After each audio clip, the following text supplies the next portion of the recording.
Olá, vamos ao capítulo 7, os novos tempos. A partir do dia 6 de agosto, data da estreia da Bela Grés como autêntica sociedade anônima, a companhia ganhou o reforço de um representante dos acionistas minoritários na sua estrutura administrativa e permanecerá assim até outubro, quando se realizará a primeira Assembleia Geral Extraordinária, em que pelo menos 2 matérias já estão pautadas: a eleição do Conselho Administrativo, com a concomitante indicação do presidente executivo, e a destinação do capital levantado no IPO. Manuela já tem tudo cristalinamente definido na sua cabeça. A soma das ações dela com as do pai e as do irmão Daniel dá ao trio a proporcionalidade majoritária nas votações. Basta que os 3 fechem questão e poderão aprovar o que bem desejarem nas assembleias. Com isso, estando o pai afastado dos negócios particulares para cumprir o mandato do Senado, ele imagina que não terá dificuldade em dividir a gestão fiscal e a gestão executiva entre a própria família. Ela como presidente executiva e seu irmão presidente do conselho. Parece simples na cabeça de uma debutante no mundo corporativo propriamente dito, mas ela descobrirá brevemente que não é fácil inserir-se no universo associativo e trabalhar para gerar valores a acionistas que ela nem sabe quem são. Acionistas que comparecerão às reuniões para cobrar resultados, exigir providências, opinar sobre a gestão como se fossem donos da empresa. E o pior é que são. Manu precisa desde já modelar-se aos novos tempos. Como ainda não aconteceu nenhuma sessão da Assembleia, os antigos sócios e a antiga diretoria ainda não têm ideia do posicionamento dos entrantes. A única percepção possível é que o homem designado pelos minoritários é osso duro de roer. Joel Tertuliani, advogado financista, não está participando da gestão por ter adquirido um lote significativo de ações, mas sim por ser o bastante e competente procurador da sócia mais poderosa da Bela Grés, depois da família Bueno de Almeida. Joel Tertuliani representa os interesses conjuntos de todos os novos sócios que adquiriram ações com direito a voto no Conselho, mas, sobretudo, representa os interesses de sua outorgante, Marluce Siqueira Rolf, a ilustre desconhecida que todos morrem de curiosidade de saber quem é. Corre muito discretamente nos bastidores da administração que Daniel sabe quem é Marluce, mas o fato não se confirma. Apenas provoca revolta em Manu, quando ocasionalmente alguém insinua na sua presença que a acionista misteriosa não seria totalmente desconhecida de todos os diretores. Mas enquanto o assunto for subjetivo, Manu prefere discussões mais objetivas. E o tom de relacionamento da nova composição administrativa da Bela Grés foi dado quando, de maneira informal, Joel revelou que priorizaria investimentos da companhia em ações de outras empresas inclusive em empresas do exterior. Manuela enfureceu-se. Senhor Joel, essa ideia é sua ou da sua outorgante? É nossa. Possuímos mentes alinhadas. Pensamos da mesma forma. Só me explica uma coisa que até agora não entendi. Se vocês têm como prioridade os ganhos com dividendos, por que a Marluce comprou ações ON e não as PN? Vamos ver o que é isso. Ações ordinárias dão direito a voto na Assembleia, mas podem não receber dividendos conforme a política da companhia. Ações preferenciais são sem direito a voto, mas com preferência no recebimento dos dividendos. Tempo que decorre... não, isso aí já é outra coisa. Espera um pouquinho. Então, vamos lá. Simples, dona Manuela. A Marluce queria um investimento fixo, ser sócia de uma empresa produtiva que viesse a aumentar seu patrimônio pela valorização das ações, ter participação nas decisões estratégicas, quiçá a decisão de tomá-las ou vetá-las. A Bela Grés foi a melhor opção que ela encontrou entre todas as que nós analisamos. Nós? O senhor trabalha para ela? Pensei que fosse apenas um representante encontrado no mercado. Eu tenho um longo histórico de serviços prestados ao pai dela, o Sr. Rolf.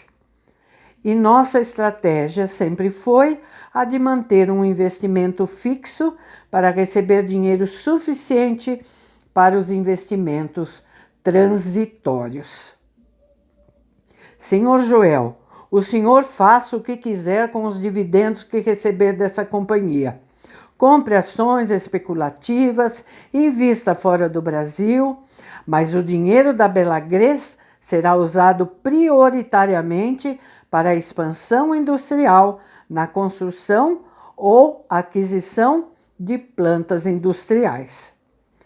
A senhora tem a melhor das intenções que uma empresária poderia ter, mas não é assim que se ganha dinheiro. Investimentos fixos produzem custos fixos de longa maturação e nem sempre dão o retorno calculado. A aplicação na bolsa ou em ativos provisórios só tem custos de oportunidade. Se os custos de oportunidade não estão compensando a manutenção da carteira, a gente se desfaz dela e forma outra. O retorno não fica atrelado ao payback do projeto. O que é payback do projeto? Tempo que decorre desde o investimento até que o retorno financeiro se iguale ao capital investido. Existe algo errado nisso? Eu vou lhe explicar o que está errado. Meu bisavô fundou esta empresa há quase 100 anos e esta empresa está relacionada com a vida de milhares de pessoas, tanto desta cidade quanto das cidades vizinhas. Meu pai está em campanha para o Senado, tendo como plataforma exatamente a proposta de industrialização do interior, para impedir que os jovens se formem na universidade e se mudem para a capital em busca de emprego. O emprego tem que estar aqui mesmo, senhor Joel. E como vamos conseguir isto? Investindo nas ações da Bolsa de Londres, de Tóquio, de Nova York? Não, é erguendo plantas industriais aqui, é enchendo o pátio das fábricas de máquinas e atrás de cada máquina haverá um operador. É assim que se faz o progresso. Dona Manuela, não conheci seu avô nem seu bisavô, mas me parece que estou diante deles agora. A senhora está falando exatamente como eles falariam no passado. Já se foram quase 100 anos, como a senhora mesma diz. A administração financeira de uma empresa mudou muito. Para que levantar plantas industriais, trazer custos fixos, envolver-se em questões tributárias e trabalhistas, se podemos deixar que as empresas mães façam isso e nos entreguem os dividendos limpinhos em cada exercício? A plataforma política de seu pai não tem nada a ver com a empresa dele. Está escrito em algum lugar que ele é obrigado a aplicar as promessas de campanha em sua própria fábrica? Falar uma coisa e realizar outra tem sido o tom dos políticos desse país desde que se libertou de Portugal. É hora de mudar isso, o senhor não acha? E além do mais, nos prospectos do lançamento que o senhor e todos os acionistas novos devem ter lido, nós indicamos o destino dos recursos que seriam levantados com a abertura do capital. Lá está claro que nossa intenção era a expansão industrial. Dona Manuela, eu lhe garanto que os acionistas ficarão mais felizes se a gente fizer bons negócios especulativos do que maus investimentos fixos. Esqueceu-se de que o CVM, a qualquer momento, pode confrontar a política de investimento proposta com a política realmente adotada? Deixa o CVM comigo. Nada que um bom relatório com boa argumentação não possa justificar as mudanças. Enquanto minha família for controladora desta empresa, o senhor pode tirar o cavalinho da chuva, porque aqui ninguém vai aplicar recursos em papéis. Talvez a senhora mude de ideia quando perceber que os bônus e dividendos que a Marluce conseguirá com suas aplicações especulativas forem suficientes para comprar esta companhia inteira. Aí poderá ser tarde, Dona Manuela. Essa discussão foi um teste de fogo para Manu. A conversa não ocorrera em ambiente reservado. Por isso, os outros diretores captaram, com suas orelhas parabólicas, fragmentos do que se discutia na sala dela. Ao mesmo tempo em que parte da diretoria aplaudiu a firmeza da presidente interina, outra parte, que nunca havia pensado em ganhar dinheiro da forma como o Dr. Joel propunha, passou a simpatizar com a ideia. Novos rounds deverão acontecer até a data da Assembleia Geral e muito provavelmente depois dela também. Entre agosto e outubro, enquanto Fabrício destinava seu tempo à trabalhosa e bem-sucedida campanha eleitoral, Manu se dedicava à igualmente estafante campanha empresarial. Desde aquela discussão com o Dr. Joel, ela evitou conflitos, principalmente com ele. Perspicaz, Manu percebeu logo de cara que discussões como aquela poderiam levar a diretoria e os acionistas a tomarem partido. Joel Tertuliani era eloquente em finanças e suas explanações certamente acabariam atraindo parte dos acionistas. Era preciso muito cuidado. De onde vinha aquela oratória é que ninguém entendia direito. Alguns se referiam a ele como pau-mandado. Logo, de quem seria a retórica tão bem defendida nas reuniões? Dele mesmo? De Marluce, a titular das ações? Manu corria contra o tempo para descobrir. As preocupações de Manu eram justificáveis, principalmente porque seu maior parceiro não era totalmente confiável. Daniel sempre gravitou no mundo da tecnologia, acostumado a inovações, desprendido do passado. Às vezes tem seus rompantes de modernidade também em relação à administração da empresa. Ideias arrojadas que não são, ou melhor, não eram levadas a sério na antiga estrutura organizacional da companhia, poderiam muito bem ganhar aderência agora que as coisas mudaram. Pensamentos diferentes na gestão, como os de Joel, poderiam influenciar Daniel e vice-versa. Portanto, não dar chance para a propagação de ideias, por mais conservador que isso pudesse parecer, era um método eficiente, pelo menos até que a eleição do conselho se realizasse. Que a família Bueno de Almeida mantinha conjuntamente o controle acionário da Bela Grés era um fato matemático e irrevogável, mas exigia que os 3 representantes, Fabrício e os filhos Manuel e Daniel, estivessem alinhados e votassem do mesmo jeito na Assembleia. Se um deles contrariasse os outros 2, seria necessária muita articulação com os minoritários para aprovar as propostas. E Manuela aprendeu, desde a primeira votação, a infalível lição do isto ou aquilo. Ter suas pretensões duplamente contempladas em uma eleição não passava de deslumbramento de executiva principiante. Ter o controle acionário somando as ações de cada um é uma coisa. Ter o poder irrestrito na administração somando os votos é outra, bem diferente. Daniel tomou a linha da gestão profissional. Concordava em eleger Manu presidente executiva, mas ele não queria a presidência do conselho de administração. Naquela noite ele falou muito em governança corporativa e compliance, como se fosse aluno de administração de empresas e tivesse aprendido essas expressões na aula passada.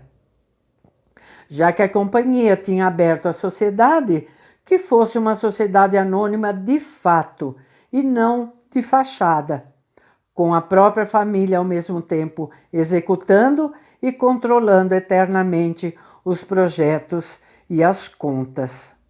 Hora de mudanças, hora de conflitos. A primeira Assembleia Geral Extraordinária prolongou-se madrugada adentro, com Manuela vasculhando o estatuto para encontrar impugnação na indicação de Joel Tertuliani para a presidência do conselho. No entender dela, se ele não fosse acionista, não teria como participar da administração. Convencida pelos adversários de que a gestão profissional de uma empresa tanto melhor seria quanto menos acionistas compusessem o conselho, jogou a toalha e viu o representante dos acionistas minoritários ser empossado no topo do conselho de administração, sob a bênção de seu irmão Daniel. Na prática, Manu ganhou um chefe. A ausência de Marluf, mais uma vez, indicava que ela não estava disposta a trocar sua vida de viagens para se dedicar ao trabalho no interior do estado de São Paulo. Mas ninguém podia negar que a moça praticamente dobrara seu poder de fogo na empresa. Contava com o poder de votos que os 6% das ações lhe asseguravam por direito e contava com um aliado forte no conselho. Quantos acionistas daquela data em diante não haveriam de votar segundo o direcionamento e o discurso loquaz do Dr. Joel? Foi assim que os 2 projetos iniciais de Manu foram rejeitados. A ampliação da linha de porcelanato teve como contra-argumento o momento econômico do país e a construção do mercado imobiliário, que não favoreciam investimentos de longa maturação. E a aquisição de uma fábrica concorrente de pequena expressividade foi barrada sob a alegação de que o Parque Fabril estava sucateado e não agregaria valor algum ao ativo permanente da companhia. O clima estava pesado. Manu voltou a amaldiçoar a ideia de abrir o capital.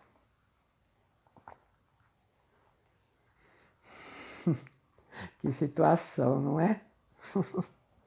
Bom, ficamos por aqui. Amanhã tem mais.